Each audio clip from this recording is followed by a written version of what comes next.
vous employez le mot crise pour le capitalisme. D'accord.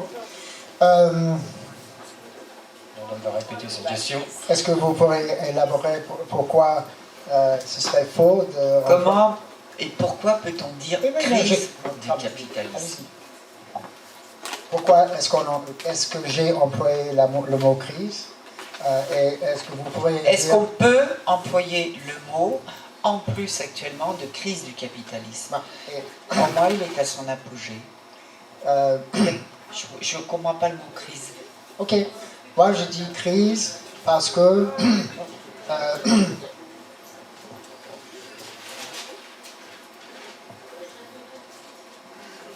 excusez-moi.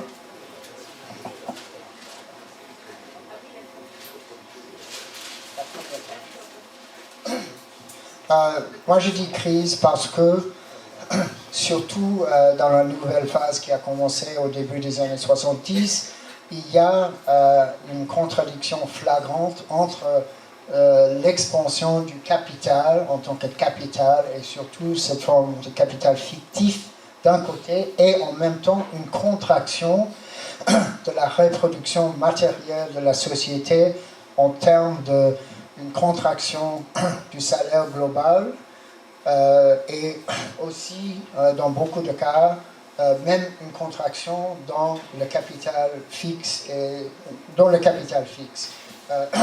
dans beaucoup de pays comme aux États-Unis par exemple, il y a un énorme déficit d'infrastructures. On a vu à Nouvelle-Orléans en 2005 l'ouragan Katrina, on vient de voir à New York l'ouragan Sandy. Ça fait en partie une crise, c'est un phénomène naturel entre guillemets, mais un phénomène naturel qu'il faut comprendre dans le contexte du global warming. Et de l'autre côté, un manque sérieux d'infrastructures. Et ce ne sont que des exemples extrêmes. Au total, on a calculé que pour réparer, tout simplement pour rénover l'infrastructure qui manque, il faudrait dépenser 2,3 milliards de dollars, c'est-à-dire à peu près 20% du PIB américain. Donc, c'est le produit d'une longue période de non-investissement, de non-remplacement, non seulement du capital fixe, mais aussi du capital variable, c'est-à-dire du salaire global. C'est pour ça que je dis crise. Les capitalistes eux-mêmes s'en tirent très bien avec leur profit sur le papier, mais la réalité matérielle, c'est une contraction à l'échelle globale. De vivre, ils se révoltent et donc c'est une des premières luttes, je pense, les difficultés pour le capitalisme d'intégrer avec des augmentations de salaire, etc., les grèves et de les faire arrêter.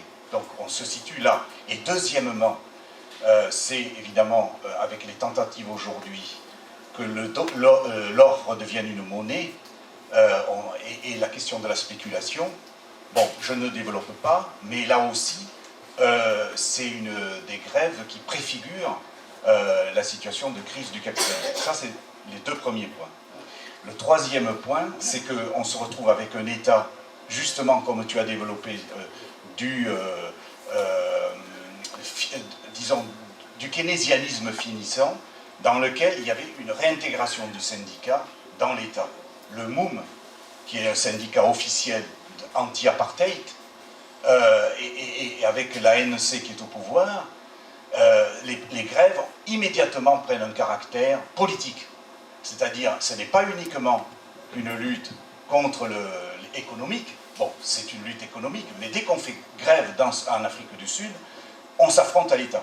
Et l'État, c'est avec, comme tu l'as développé, la nouvelle forme du capitalisme qui a pu exister dans les années 30, le keynésianisme, dans lequel les syndicats sont intégrés à l'État. Donc, troisième forme, c'est une lutte contre le keynésianisme et contre l'intégration du syndicat à l'État, qui était bon, le fascisme, évidemment les fronts populaires et le stalinisme. Et dans le tiers-monde, pratiquement dans tous les pays, le syndicat, c'était le syndicat officiel. Si on n'était pas syndiqué, on ne pouvait pas avoir un travail, et voilà.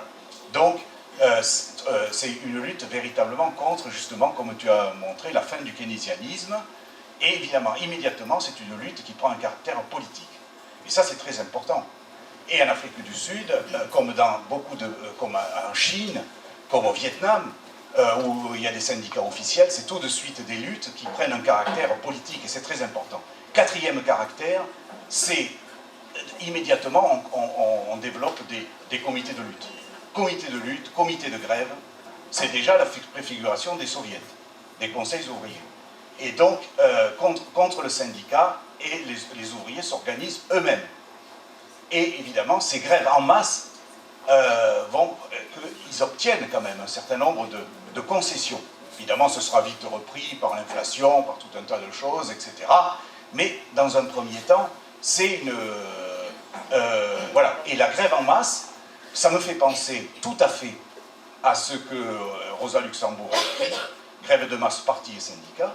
Là, si on avait réécrire le travail de Rosa Luxembourg, ce serait grève de masse, organisation peut-être, et conseil, comité de lutte, etc., à la place des syndicats. Donc, ces luttes aujourd'hui dans le tiers-monde préfigurent, tiers-monde entre guillemets, puisque maintenant c'est plus le tiers-monde, disons, des pays qui étaient en voie de développement, quoique l'Afrique du Sud c'est un pays excessivement développé. Ce n'est pas la Chine, ni le Brésil, ni peut-être le Vietnam. Hein. Mais voilà, et je pense que pour ces 5-6 caractères que j'ai développés, ces luttes-là préfigurent la nouvelle situation que nous allons rencontrer. Je suis d'accord avec toi. Enfin, en gros. Bon, je vais essayer de passer d'une section à l'autre. Tu réponds d'abord, Lorraine, tu réponds d'abord au camarade ou tu prends une autre question? J'ai dit que j'étais d'accord avec ce qu'il a dit. Donc, moi, ce que je voulais appuyer, enfin, pour rebondir aussi, c'est que pour moi, le keynésianisme a sauvé le capitalisme aussi, parce qu'en fait, les plans sociaux, quand il y a eu 1929, ça a retardé l'échéance.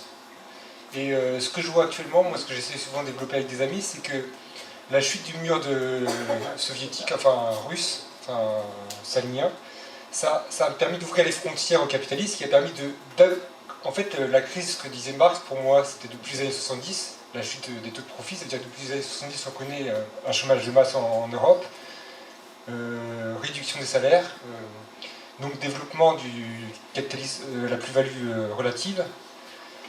Et ce que j'appellerais néolibéralisme, pour moi, ça veut dire que c'est le changement du capitalisme jusqu'au néolibéralisme avec la privatisation de la sécurité privée, avec Alain Bauer et les marchands de la peur. Et moi, actuellement, par exemple, ce que je pense aussi, c'est qu'il y a, pour moi, le capitalisme aussi, je suis d'accord avec tout ce qu'on a dit ici, il est en crise, mais en même temps, il y a des garde-fous. Ça veut dire que je vois, par exemple, tout ce qui est crack pétrolier, ça veut dire le gaz de schiste, et en fait, permet de relancer les profits. Ça veut dire que c'est lié avec la guerre d'Irak, entre guillemets, mais en Afghanistan, mais surtout, ça relance les profits. Ça veut dire que, par exemple, actuellement, au Détroit, par exemple, il y a une grave crise d'automobile, une grave crise, mais en même temps, les gaz de schiste permettent de relancer les profits, de relancer encore une nouvelle guerre du pétrole, enfin, une nouvelle, comme on a connu à un moment donné. Et que pour moi, pour la Chine, par exemple, elle connaît les mêmes révolutions industrielles qu'a connu l'Europe, donc ça veut dire qu'ils sont juste en décalé par rapport à l'Europe et qu'ils vont avoir les mêmes problèmes amplifiés. Et que quand la Chine et l'Asie seront touchées aussi, je pense que ça sera global en fait. Donc après, je pense que voilà. Ouais, c'est un commentaire très intéressant et en général, je suis aussi d'accord avec ce que tu as dit. Alors, une question ici de ce côté. Enfin, voilà, jeune femme à la chemise blanche. Merci. Pour revenir à ce que vous avez dit sur Occupy et Longview, je voulais juste savoir quel était votre point de vue sur les... Puisque vous avez parlé des décisions propres au syndicat lui-même dans ce qui s'est passé, mais avec une vision plus globale sur ce qui s'est passé et comment la situation s'est terminée. Est-ce que vous pensez qu'il y avait des limites internes au mouvement parce que vous avez parlé du rapprochement entre la catégorie des précaires et des syndiqués. Est-ce que vous pourriez nous dire un peu plus sur ce que vous pensez qui a pu être une limite interne au mouvement ou... Voilà. D'accord. D'abord, je n'aime pas répondre à des questions quand on me vous voit. Mais entre camarades, tu m'excuseras de te répondre avec tu. Oui, bien sûr, il y avait des limites. Je crois que tout s'est fait d'une façon très spontanée. Il y avait un développement très rapide des deux côtés. D'abord, du côté du syndicat officiel, les dockers de Longview, pendant un certain moment, avaient cru que leur syndicat allait les défendre. Il fallait un certain nombre de développements pour changer d'avis. Et de l'autre côté, l'idée de s'allier avec le mouvement ouvrier classique ou organisé, c'était aussi le produit d'une évolution dans Occupy. Et donc tout s'est fait vraiment de façon très spontanée et très rapide. Et donc, sans doute, il y avait des insuffisances dans les formulations des deux côtés. Moi, je crois que la majorité même d'Occupy qui était prêt à se solidariser avec les dockers de Longview se faisait un certain nombre d'illusions sur le syndicalisme lui-même. Mais comme une première tentative, au total, je le vois de façon très positive, enfin assez positive. Claude. Attends une seconde, j'arrive.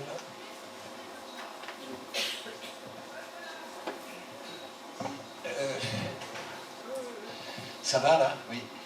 J'ai l'impression que tu es en train de tu nous as expliqué que ce qui s'est passé entre 1914 et 1945, ta perspective, j'ai l'impression que c'est rebelote. C'est rebelote, bis repetita. Mais moi j'ai l'impression que l'histoire ne repose pas deux fois les mêmes plats. Et je pense que actuellement, ce qui se passe, justement parce qu'elle ne repasse pas deux fois les mêmes plats, c'est pas du tout un problème de crise. Des crises, oui, il y en a. Il y a eu celle de 2008, la dernière. Mais là, ça y est, elle est surmontée, celle-là. Par contre, effectivement, ce qui se passe, c'est qu'il y a bien un tournant dans le capitalisme, et c'est quand même quelque chose qu'il faudrait quand même bien aborder, y compris chez Marx, les limites du capitalisme. Les limites objectives du capitalisme, indépendamment de la lutte des classes, indépendamment de l'action subjective. Chez Marx, il y a bien une limite du capital.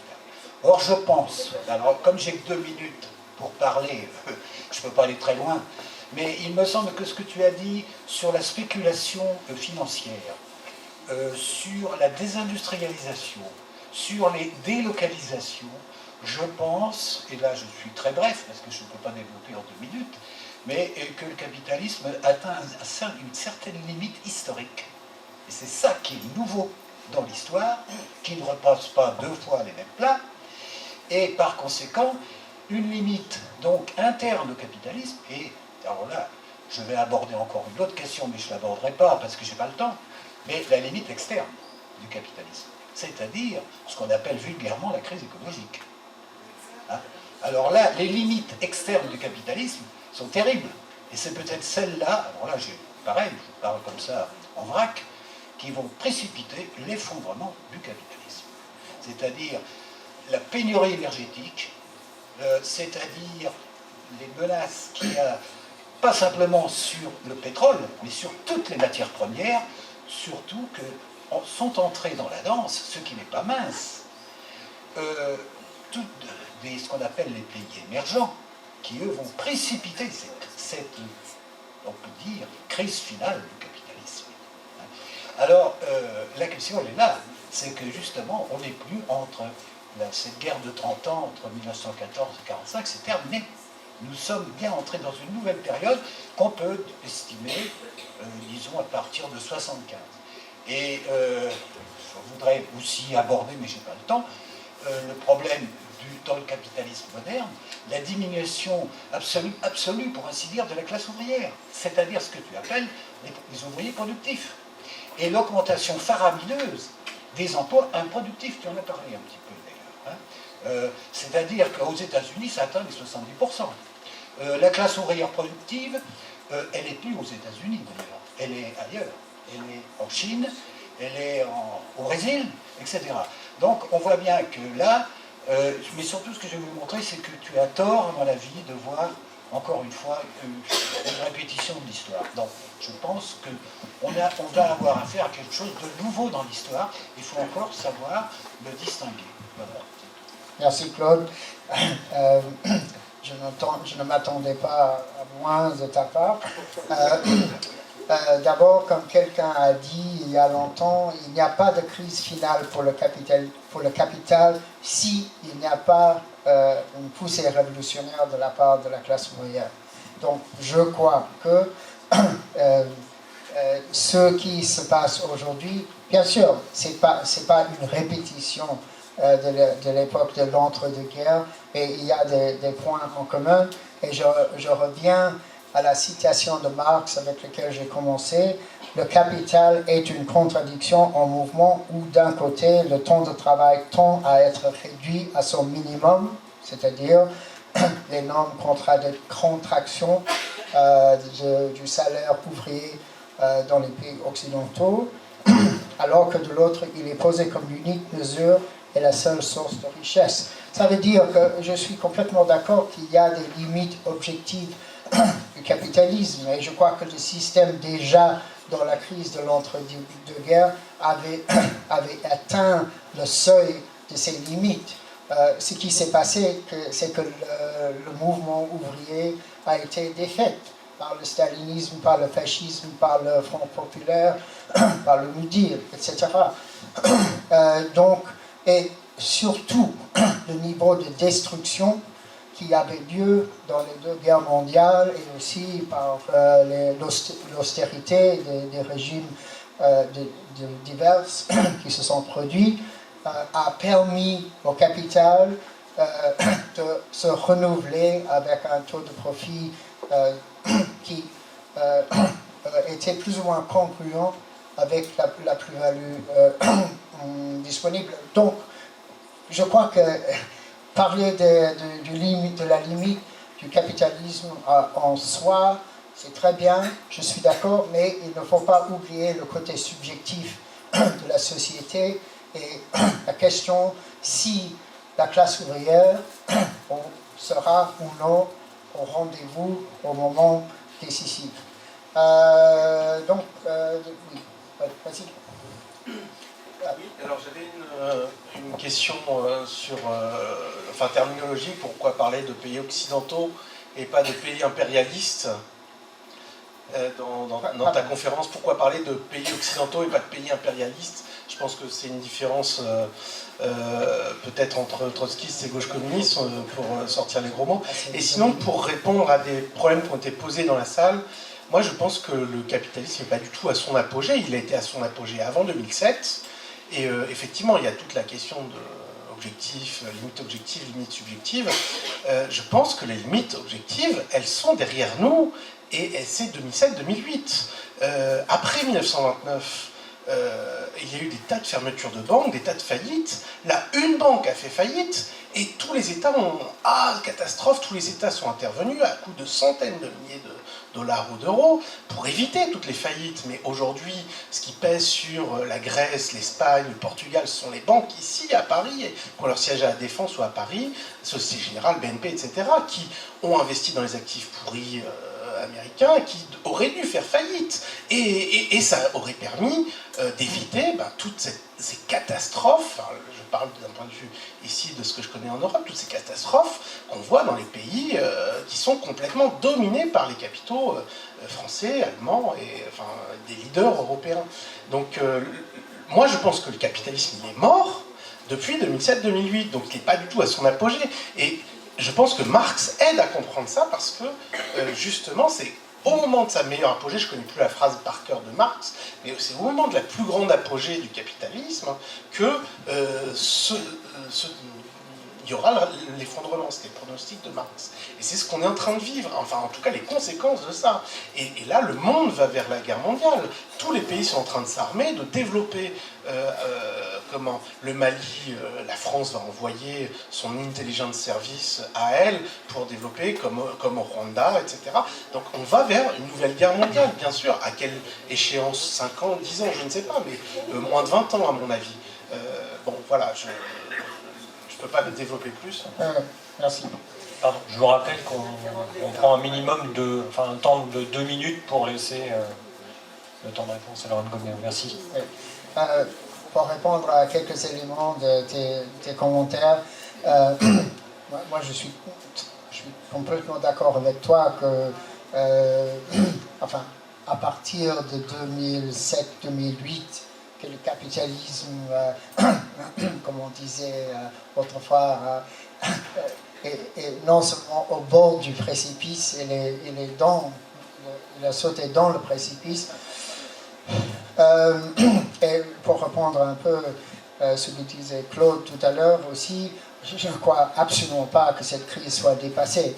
Et elle est peut-être dépassée à la bourse, elle est peut-être dépassée dans la liquidité des banques et des grandes entreprises, mais le vrai tas de chômage aux États-Unis, entre autres pays, atteint en ce moment à peu près 15% et probablement plus. Alors pourquoi est-ce que je n'ai pas parlé de pays impérialistes au lieu de pays capitalistes?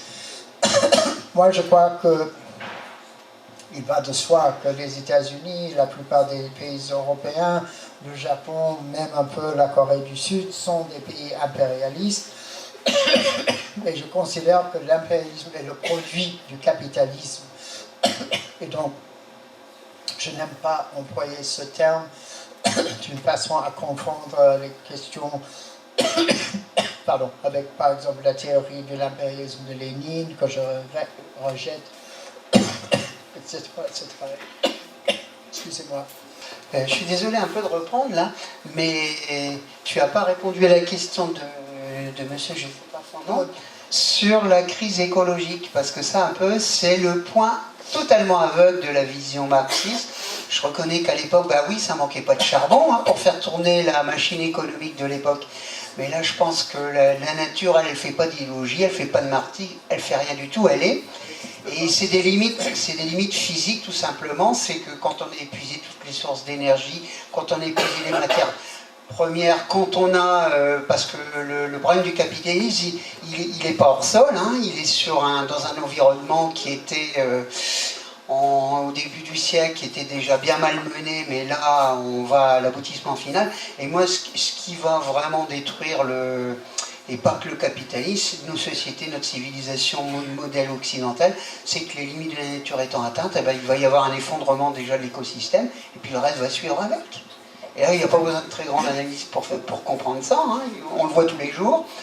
Les océans sont en train de se vider, on a quelques réacteurs de par le monde, des réacteurs nucléaires qui sont en train d'empoisonner et qui nous tuer en permanence, parce que ça pisse en permanence. Tout ça c'est insidieux, mais c'est là, et ça on n'y peut rien, c'est de la physique. On peut faire toutes les belles analyses qu'on veut. Pour moi, le problème il est là, et on ne va pas le résoudre celui-là. Merci. Tu as raison, j'ai oublié de répondre à cette partie de la question de Claude. Et je crois que ce que tu viens de dire est très important. Dans le développement de mon analyse, je n'ai pas eu le temps d'aller dans tous les aspects, mais pour moi, comme j'ai dit en répondant à la question pourquoi est-ce que j'emploie le terme crise, effectivement pour moi la crise actuelle est une crise de non-reproduction. Non-reproduction, non seulement de la force de travail, mais aussi de l'environnement. C'est-à-dire qu'en se servant des ressources naturelles qui, en général, par définition, sont limitées, le capitalisme, par exemple, dans l'agriculture, doit soit remplacer ce dont il se sert, soit développer de nouveaux moyens de faire autre chose. je crois que il faut comprendre que le capitalisme, dans le livre Le Capital de Karl Marx, surtout dans les deux premiers tomes, c'est vraiment un système clos où il n'y a que bourgeoisie et prolétariat. Donc les autres classes viennent plus tard.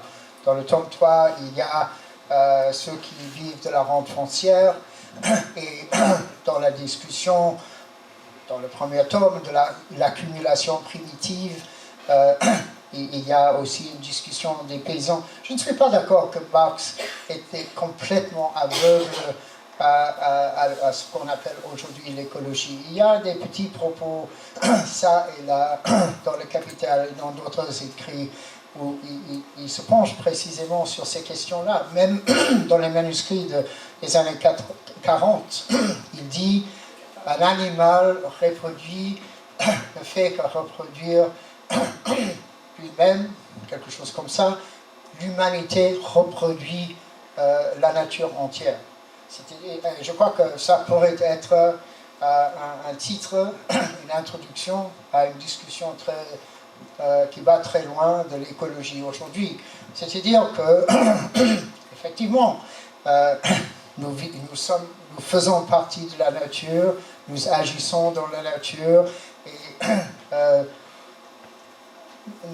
notre activité a profondément transformé la nature comme aucune espèce avant nous, quoi. Donc, je crois que c'est très important d'intégrer la destruction de l'environnement comme la destruction de la force de travail, comme la destruction de toutes les modes de production antérieurs et extérieurs du capital en tant que tel, comme les petits paysans, d'autres formes de petite production qu'il y a encore toujours dans le monde. Après tout, ce n'est que tout récemment que la population mondiale a dépassé de 50% urbain. Et donc, il reste énormément de paysans. Quelques-uns, beaucoup d'eux, sont bien sûr des salariés, mais d'autres sont encore des petits producteurs. Et donc, à l'extérieur du rapport capital-prolétariat, qui est le centre de l'analyse de Marx. Donc, l'intégration de ces forces de travail, l'intégration et la destruction et non-reproduction de la nature, tout ça c'est très important. Et donc, excuse-moi de n'avoir pas eu le temps de me pencher là-dessus au cours de ma présentation. Donc, voilà. Oui.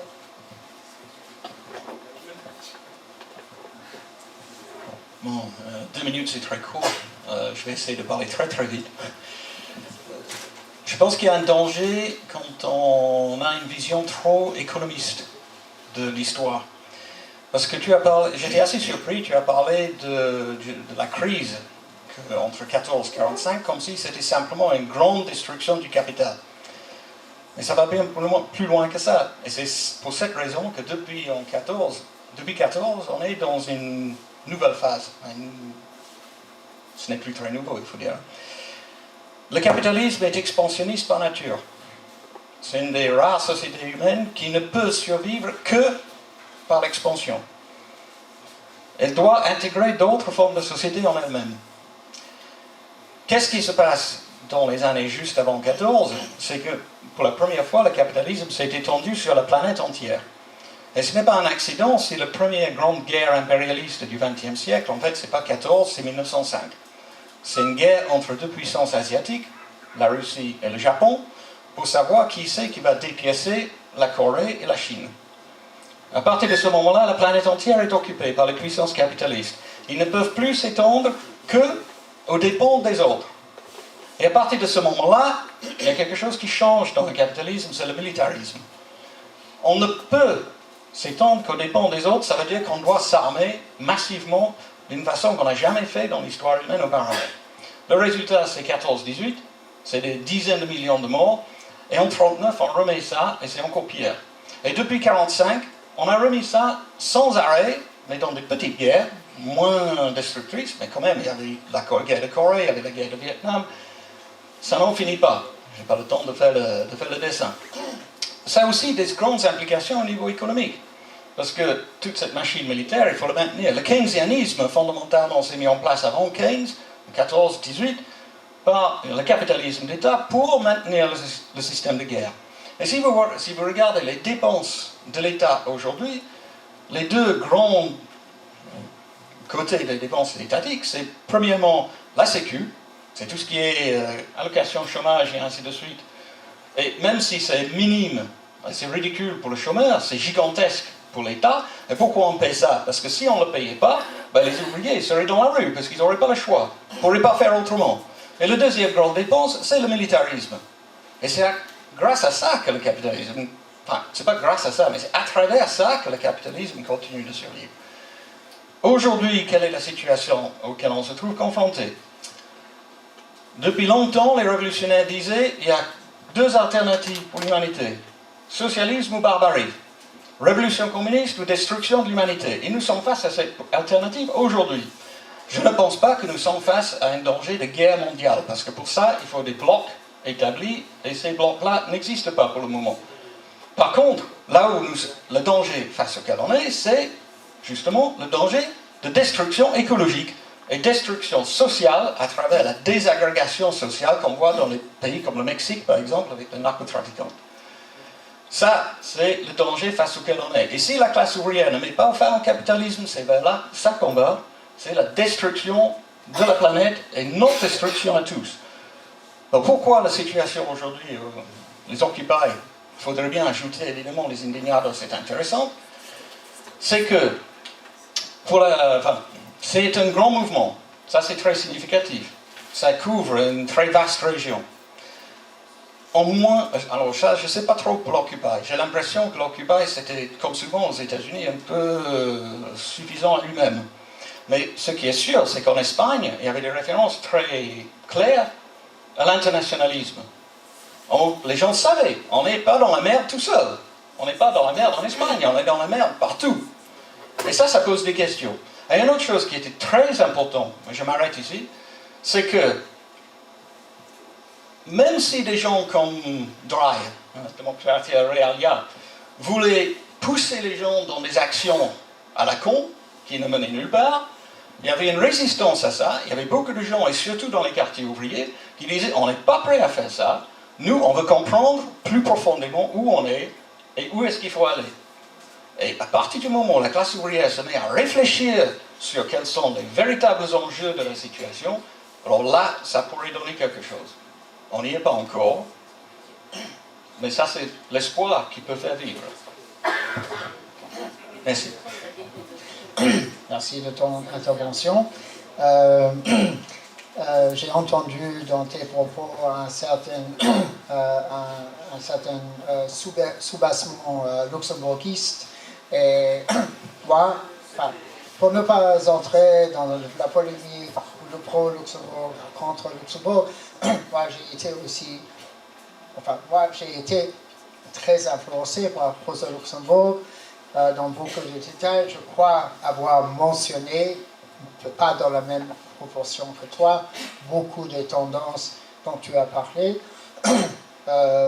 J'ai passé très vite sur la question du militarisme, mais le thème fondamental de ma présentation pour l'actualité, c'est la destruction comme la nécessité du capital et la question ouverte si oui ou non la classe ouvrière va être à la hauteur de répondre à ça.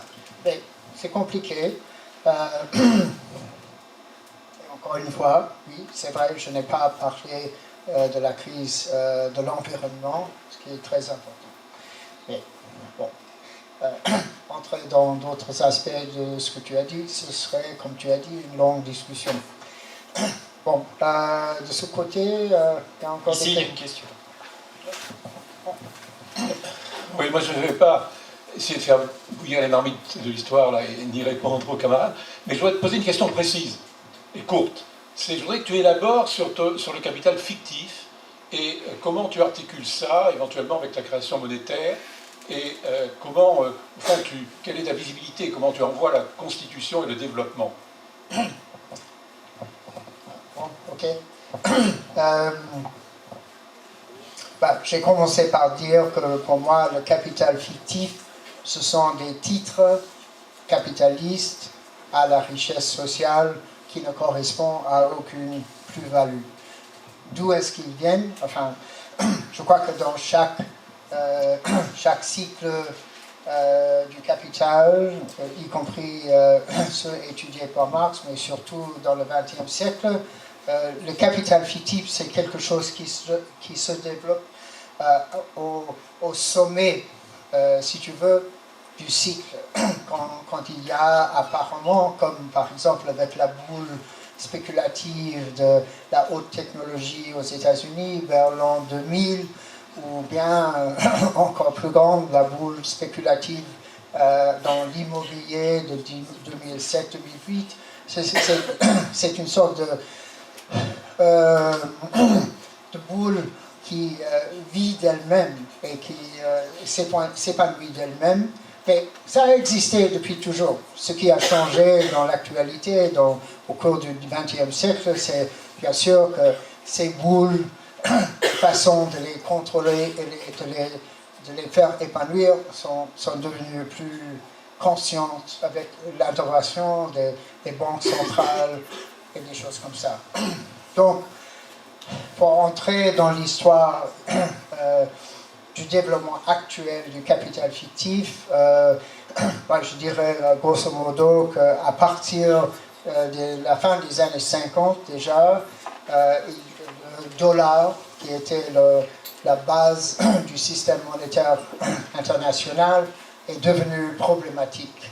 Et ça s'est exprimé au cours des années 60 par une série de crises de plus en plus grandes, le danger d'un abandon, d'une fuite en dehors du dollar par un certain nombre de pays, y compris la France, et peut-être même surtout la France.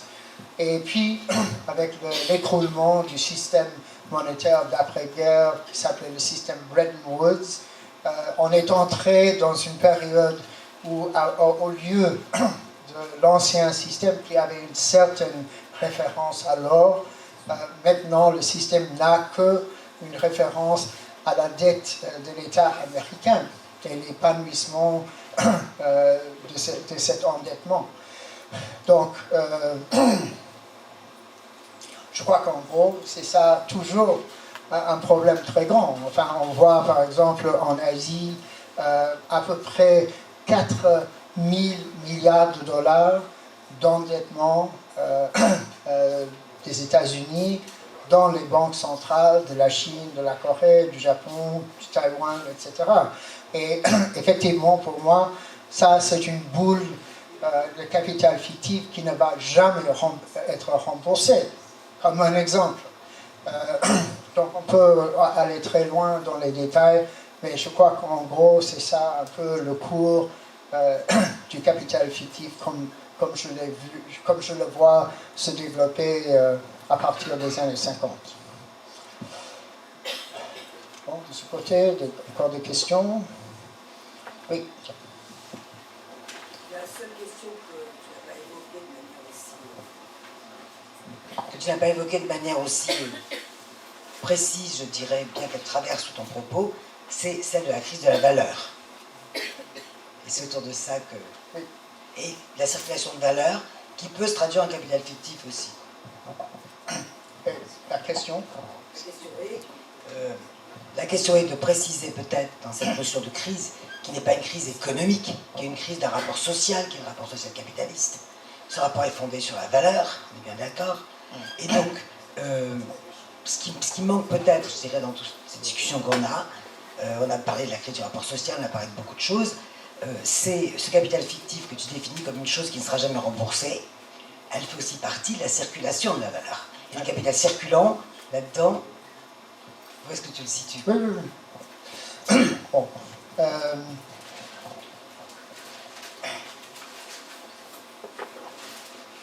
Pour revenir à mes schémas, ma chronologie du développement du système, entre chaque crise, enfin, au cours du 19e siècle, c'était à peu près tous les 10 ans, il y avait un certain, ce qu'on pourrait appeler un étendard de valeur, c'est-à-dire 1 heure de temps social nécessaire. Comment? Étalage. Merci. Et avec l'innovation de la productivité, d'un côté par les investissements dans le capital fixe, de l'autre côté de la force de travail vivante, cet étalon de valeur est constamment mise en question par le développement du capitalisme. Je dirais en général que la tendance centrale de l'accumulation capitaliste, c'est une sorte d'avortement de la valeur de la phase précédente.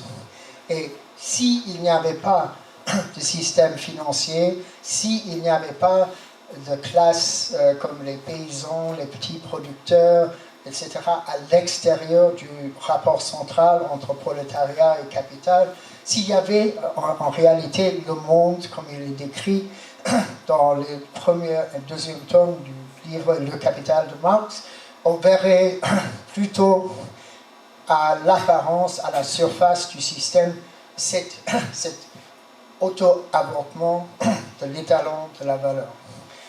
Mais il y a tout ça qui confond bien les choses et surtout, à un certain moment au cours du cycle, alors que le capital est en train de se dévaloriser, il y a la possibilité du système financier d'aider, enfin de retarder l'éclatement de la crise.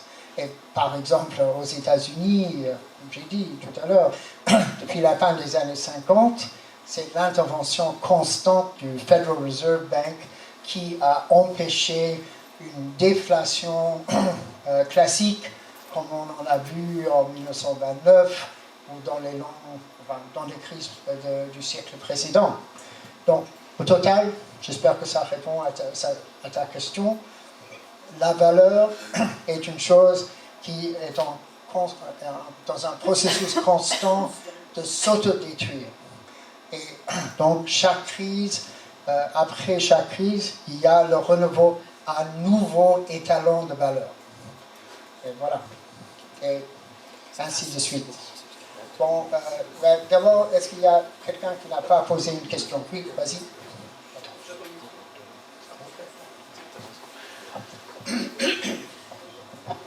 Bon, merci pour ton optimisme en fait. Enfin, je ne m'attendais pas qu'on me dise que la Troisième Guerre mondiale serait imminente, du moins qu'elle serait à venir dans les 10 ans. Je n'ai pas parlé de la Troisième Guerre mondiale. Je sais pas, c'est comme ça en fait que que moi j'ai que j'ai perçu. Je ne l'exclus pas, mais bon, vas-y. Mais voilà, à la rigueur, bon, ce sera intéressant que tu puisses continuer à développer sur cette question-là.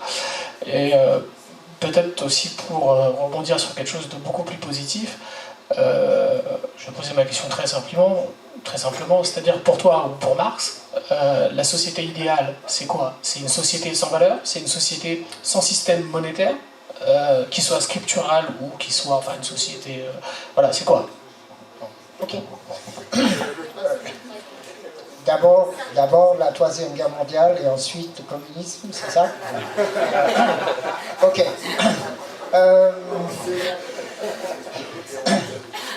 Déjà, dans la Deuxième Guerre mondiale, les capitalistes étaient très conscients de la possibilité d'une révolution prolétarienne contre eux. Il y a des études fascinantes là-dessus. Par exemple, les bombardements des villes allemandes ont été organisés de façon à détruire les quartiers ouvriers et non le capital fixe. Alors, pour qu'à la fin de la Deuxième Guerre mondiale, 80% des usines allemandes étaient toujours en fonction. Et pourquoi? Parce que les capitalistes savaient très bien que, comment on dit en allemand, Sie haben den falschen Schwein geschlachtet, ça veut dire vous avez tué le mauvais cochon, et la vraie guerre, qui se préparait, c'était contre le bloc soviétique et tout ça. Donc, et bon, je peux continuer. Il y a des études fascinantes d'un historien anglais qui s'appelle Tim Mason sur les archives de la Gestapo entre 1943 et 1945. Et ils étaient obsédés par la possibilité d'une révolte ouvrière comme celle de 1918. Donc, tout cela pour dire que les capitalistes se rendent très bien compte des dangers et des possibilités d'une grande guerre, d'un grand affrontement.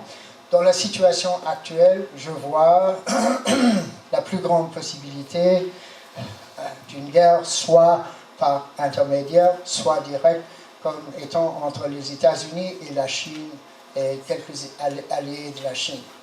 C'est seulement une hypothèse. Et on voit les affrontements dans la mer de l'Asie du Sud-Est, la marine américaine qui vient de réoccuper la base navale de Da Nang que les Américains ont construit pendant la guerre du Vietnam aux années 60 avec la permission du gouvernement socialiste vietnamien.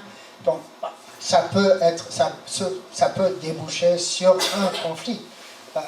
Je n'ai pas de boule de cristal, mais je crois que pour le moment, surtout dans la rhétorique de la politique américaine, le danger numéro un pour les États-Unis, c'est la montée de la Chine et la mise en question de la dominance internationale des États-Unis.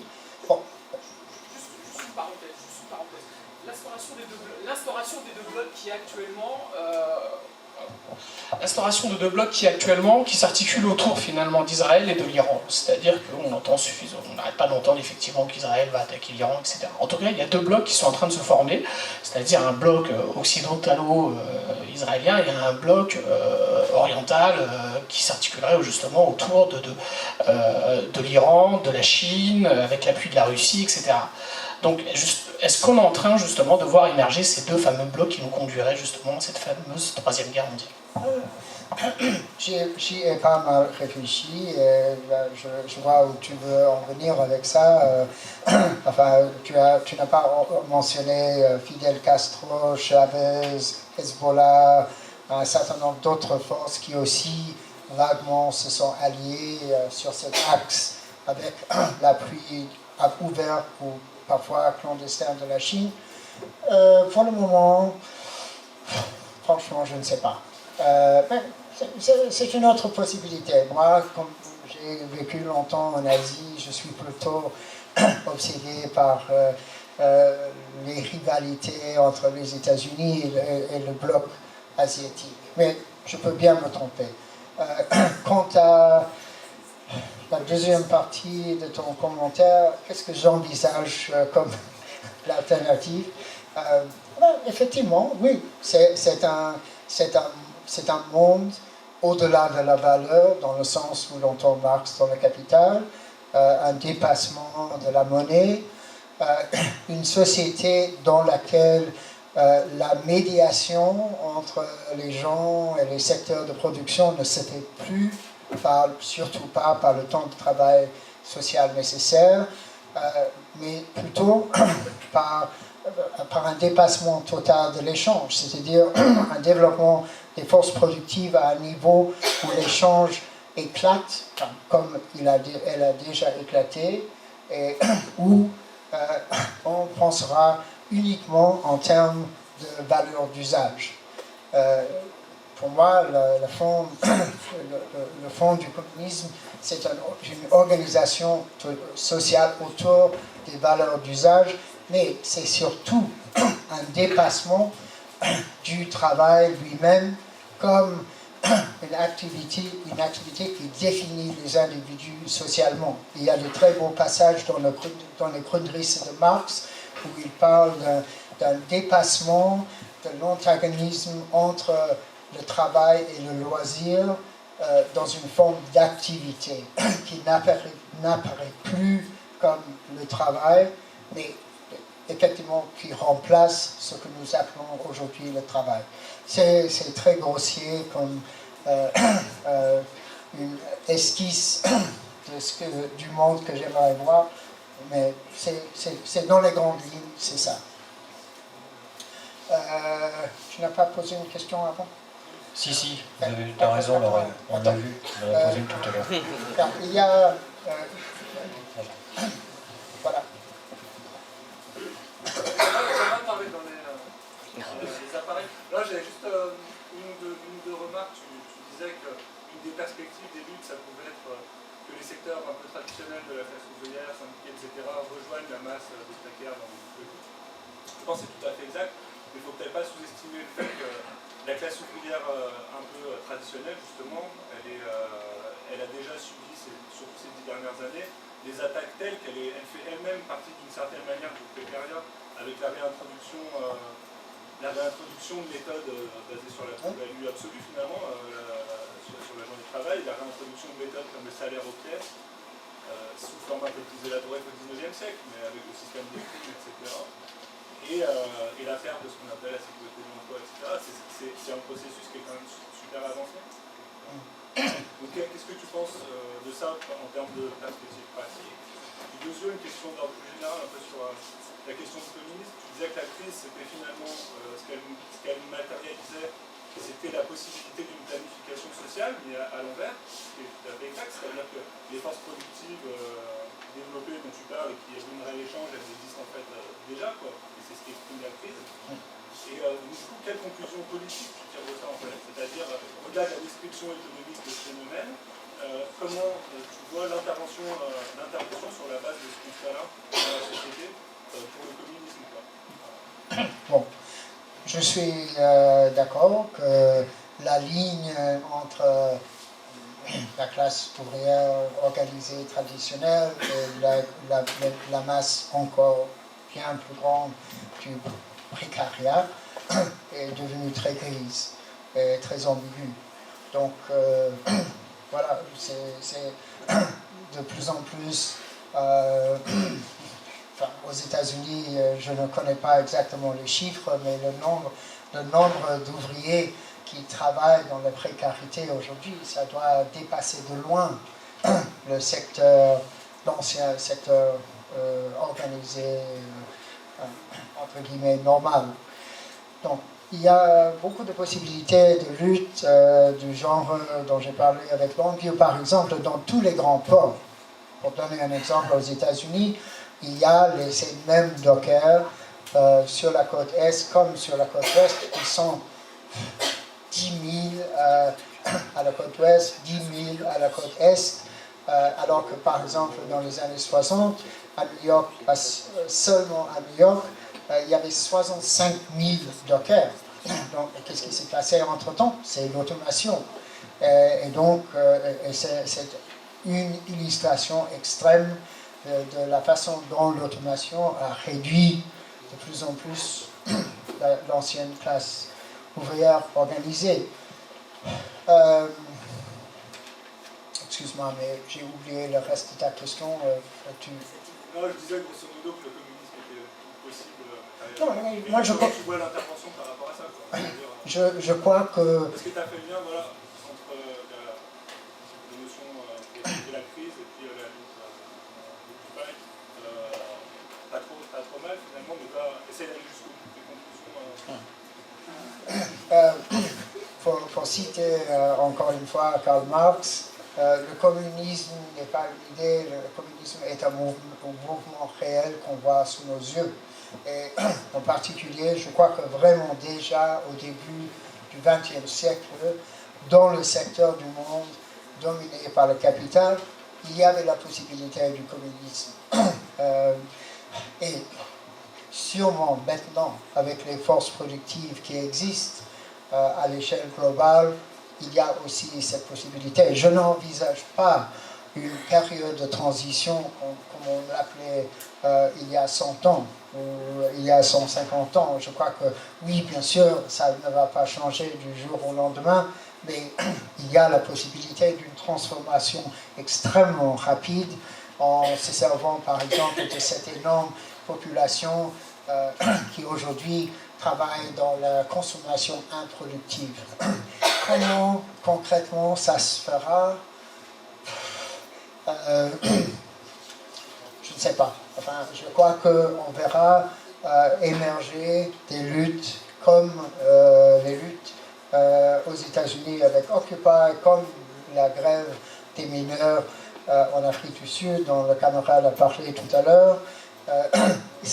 Les nouvelles formes d'expression du mouvement révolutionnaire seront aussi différentes de ceux du passé que, par exemple, les soviets en Russie en 1925 l'étaient par rapport au mouvement ouvrier précédent. Donc, il y a toujours de l'imprévu dans le développement de ce genre de mouvement, et je crois qu'on en verra encore à l'avenir. Alors, déjà plusieurs choses. Premièrement, sur la question de la guerre, je crois qu'on a souvent tendance à penser le présent avec les idées du passé, et donc à penser que la guerre serait une guerre entre des États, alors que pour le coup, ce qu'on voit à l'œuvre aujourd'hui, c'est une guerre massive du capital contre le prolétariat, comme on le voit par exemple en Grèce ou ailleurs, qui produit pour autant une destruction énorme de valeurs. Ça fait 6 ans d'affilée que la Grèce est en récession, et par énorme de valeur a été détruite. Pour autant, il n'y a pas de guerre directement entre des États. Et je crois que cette guerre massive du capital contre le prolétariat va s'intensifier. Après, je vous ai posé 2 questions. La première, c'est sur la question du travail productif et improductif. Moi, je suis un peu ce que tu écris et je trouve ça assez intéressant. Je te suis d'ailleurs assez sur l'analyse, mais il y a quelque chose qui me gêne un peu, c'est comment est-ce qu'on peut arriver à définir la question du travail productif dans la mesure où tout ce qu'on produit sous le capital est médié par la question de la valeur. Et que dans cette mesure-là, le fait de dire qu'il existerait d'un côté des choses qui seraient produites pour nos conditions matérielles d'existence et de l'autre côté ce qui serait produit socialement risque un petit peu de tomber dans une perspective qui est ahistorique. Et la deuxième chose que je voulais dire, c'est plus, ça, je pense qu'on n'aura pas vraiment le temps de l'aborder, c'est que tu as beaucoup parlé de la crise de la reproduction. Moi, je crois, et tu as aussi parlé beaucoup, par contre, du monde ouvrier. Et en particulier, quand tu utilisais ces termes, c'était essentiellement pour le définir de manière masculine. Il se trouve que la question de la reproduction, ça pose essentiellement la question d'un sujet qui est en tout cas la question des femmes, qui sont essentiellement concernées par la reproduction de la force de travail. Et du coup, quelle place dans ton analyse pour justement la question des femmes et des luttes de femmes dans la perspective de la crise qui vient et qui est là? Bon. Je commencerai avec la dernière partie de ton commentaire.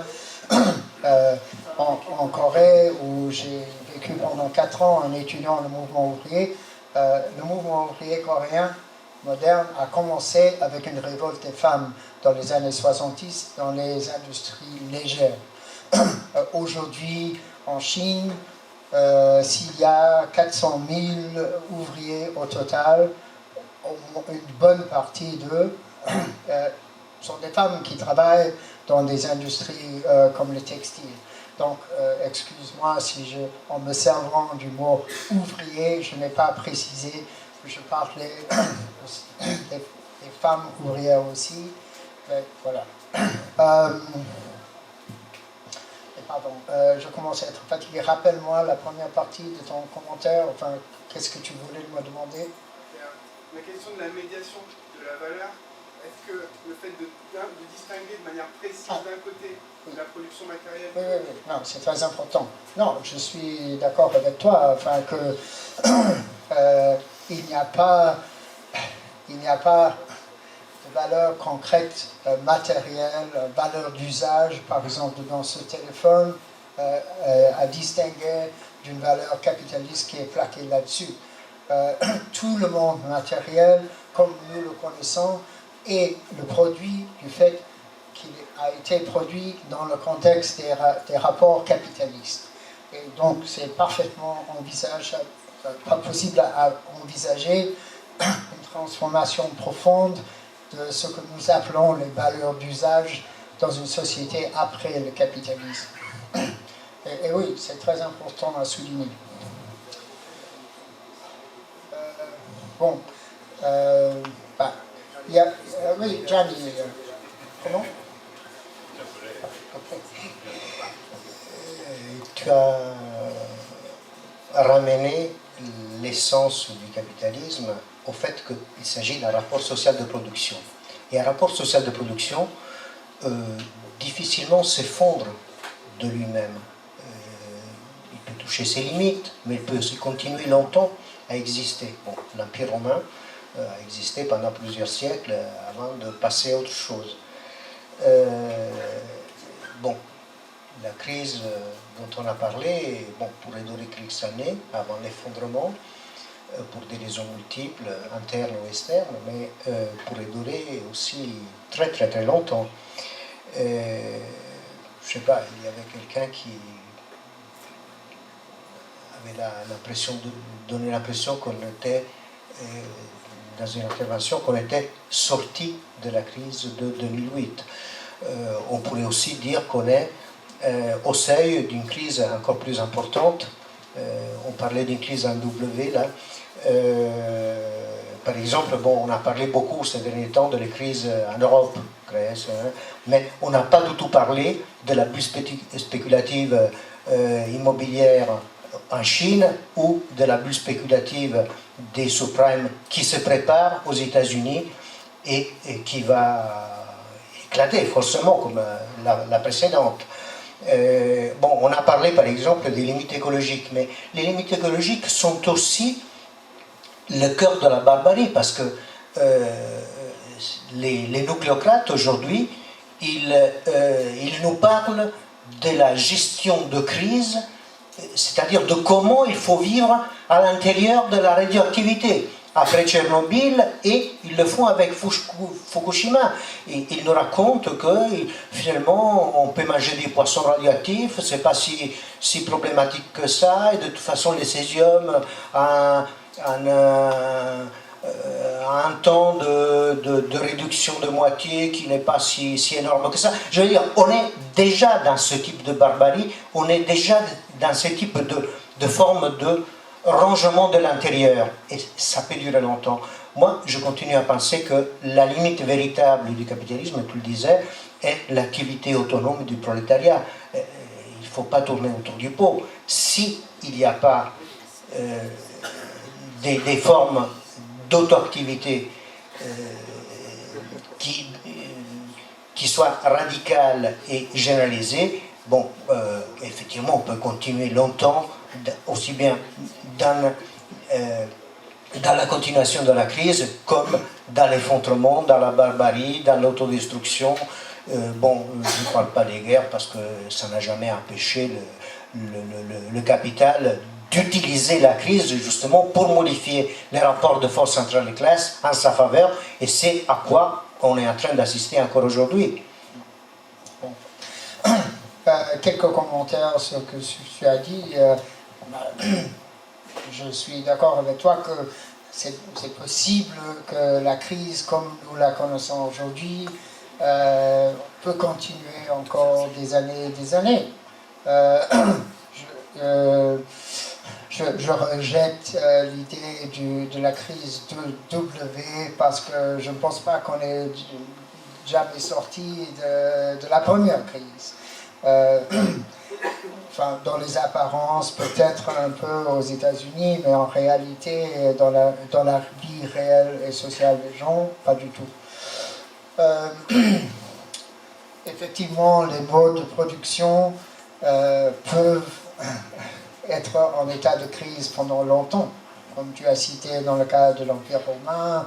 À la fin du mode de production féodal encore, c'était quelques siècles des énormes pestes, toute forme de destruction. Et effectivement, un historien vivant sous le communisme dans le 24e siècle pourra bien regarder notre siècle, enfin notre temps, et dire que la barbarie a commencé en 1914 ou même avant.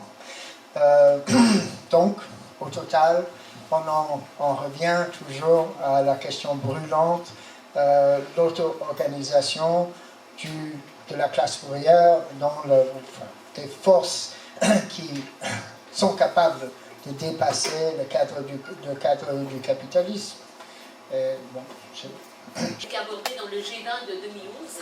oui, non, c'est un problème. Enfin, si les Chinois, et les Japonais, et les Coréens et les Saoudites ne sont pas contents du règlement du problème à l'intérieur des États-Unis, il peut bien se produire des problèmes. Mais comme quelqu'un a dit, si je vous dois 1000 $, j'ai un problème, et si je vous dois $1 million, c'est vous qui avez un problème.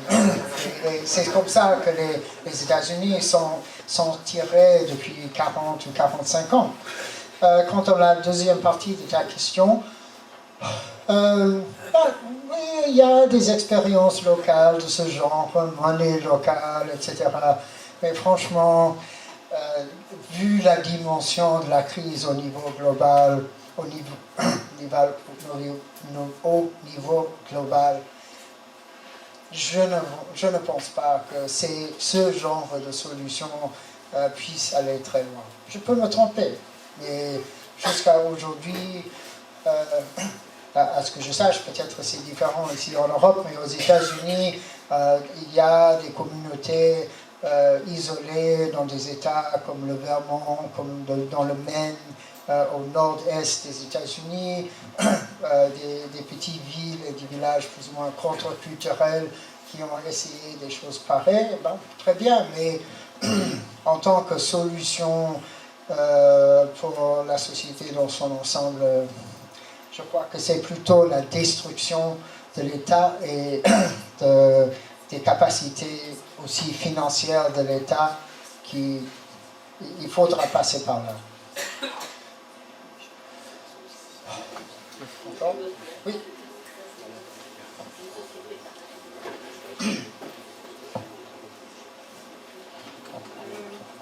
Tu as parlé de l'investissement que faisaient les pays occidentaux en Chine pour la consommation de la classe ouvrière dans les pays donc occidentaux, avec les produits bon marché dont on est inondé. Et je crois que tu as dit que ça ne faisait pas consensus, que tu disais que tu avais une réflexion à faire là-dessus, à développer. Je me trompe? Non. Bon, je crois que, effectivement, on ne peut pas nier que le développement de la Chine, en particulier à partir des années 80, disons, est très impressionnant. En 1960, l'Asie orientale comptait pour 5% du produit global, alors qu'aujourd'hui c'est 35%. Bien sûr, non seulement la Chine, mais aussi le Japon, la Corée, le Taïwan et quelques autres États comme la Malaisie et maintenant même de nouveaux tigres comme le Vietnam. Mais je crois que pour le moment, il est essentiel de se rappeler que la Chine a été intégrée dans l'économie mondiale par des investissements multinationaux de tous les côtés, dans une sorte de nouvelle division du travail dans laquelle la Chine n'était qu'un maillon, pour ainsi dire. C'est-à-dire que la plupart, il y a beaucoup de production en Chine qui passe par un grand réseau mondial, des produits bruts qui arrivent de l'Afrique ou de l'Amérique latine, donc en passant au secteur de la manufacture en Chine, et ensuite redéveloppé et finalement vendu aux États-Unis. Donc, c'est-à-dire qu'à la différence de la montée de plusieurs puissances capitalistes dans le passé, je crois qu'encore une fois, on voit la Chine comme une partie d'un réseau bien plus vaste qui n'est pas vraiment la base d'un capital national autonome. Toute la bourgeoisie chinoise, c'est-à-dire, c'est compliqué, mais enfin, effectivement, la classe capitaliste chinoise, que ce soit les autres instances du parti ou les capitalistes privés, ils veulent peut-être devenir une bourgeoisie autonome comme l'étaient les bourgeoisies américaines, allemandes, anglaises, etc. dans le passé.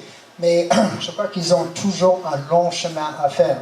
Un grand débat encore aujourd'hui en Chine, c'est l'ouverture des marchés financiers chinois aux investissements étrangers. C'est toujours très limité, très contrôlé. Et donc, le marché financier en Chine, pour tout son développement, n'est rien à côté de la profondeur des marchés financiers aux États-Unis ou en Europe. Donc c'est encore un obstacle. Le gouvernement chinois est très conscient du fait que la crise asiatique de la fin des années 90 n'a pas touché la Chine précisément parce que la Chine s'était retirée derrière un mur de protectionnisme, contrôle des capitaux et toute une série d'autres mesures qui sont très longues à abandonner. Je crois que aujourd'hui, j'en ai parlé avec un certain nombre de camarades, dont quelques-uns sont ici ce soir, il y a au sommet du parti un grand débat entre une aile qui veut continuer comme avant, tout en reconnaissant que le modèle d'accumulation jusqu'en 2008 s'est heurté contre un mur, et puis un autre aile qui veut ou qui se sent obligé de changer, de transformer le jeu. Par exemple, c'est peut-être anecdotique, mais j'ai appris récemment qu'un certain nombre de conseillers des syndicats allemands vont régulièrement à Pékin pour consulter avec le syndicat officiel en Chine, en leur proposant d'introduire le modèle de Betriebsräte, c'est-à-dire les conseils d'usine, pas les conseils ouvriers, comme l'Allemagne le connaît depuis la Deuxième Guerre mondiale. Il y a un impératif pour la Chine de changer de modèle, d'élargir la consommation intérieure, mais c'est très problématique parce que dans la mesure où on augmente les salaires en Chine, on perd encore des possibilités d'exportation. Les exportations chinoises sont déjà menacées par des exportations moins chères du Vietnam, de Bangladesh, d'Indonésie, etc. Un certain nombre d'autres pays qui ont profité de la montée de la Chine et maintenant sont effectivement une concurrence. Donc, au total, et je pourrais aller plus loin, mais je crois que ce sont en général les grandes lignes de ma réponse. Oui.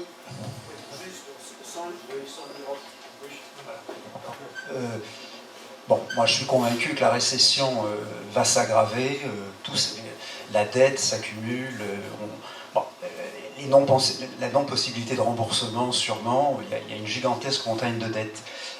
La crise est sûrement, n'en est qu'à son début.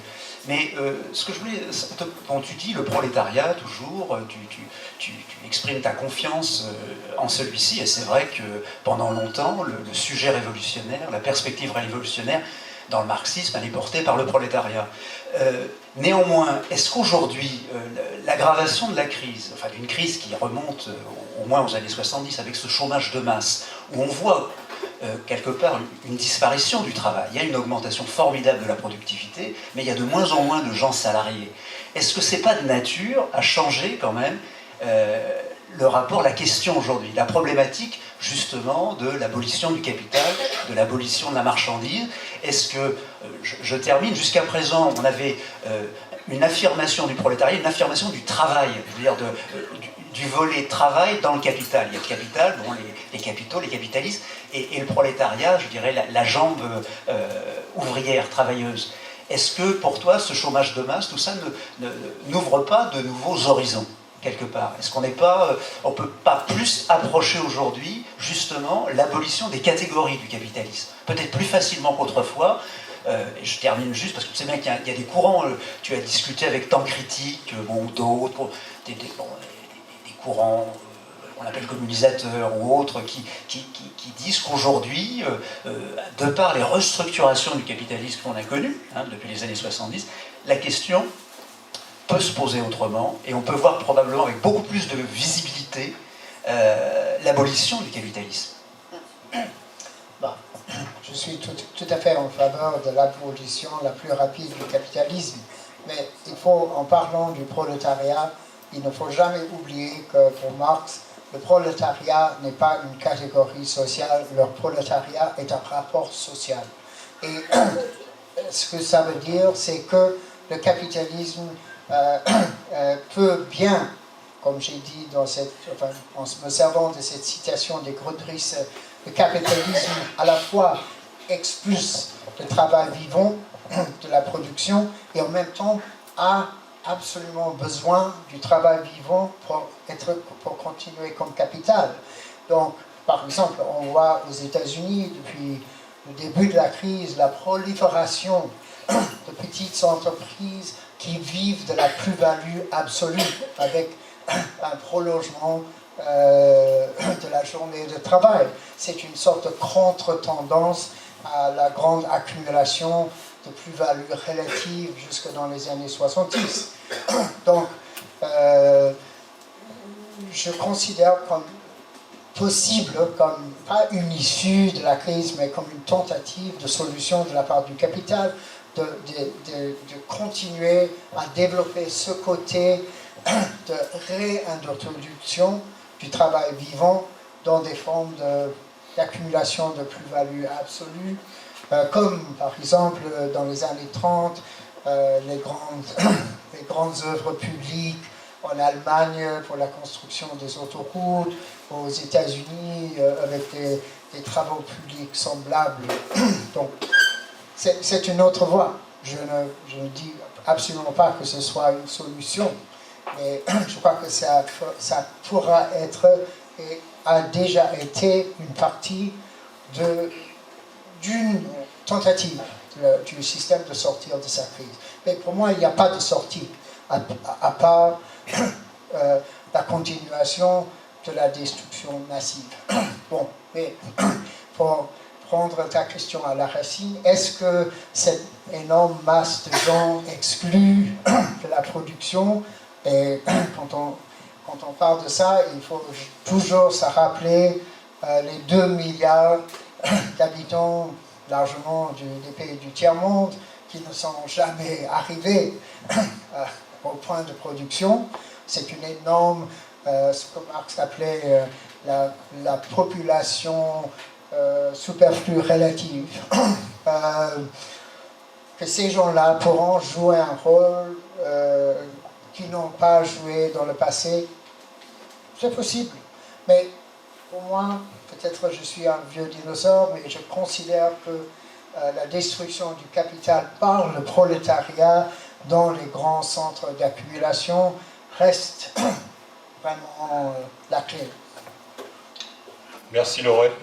On va pouvoir sûrement arrêter là. On vous rappelle que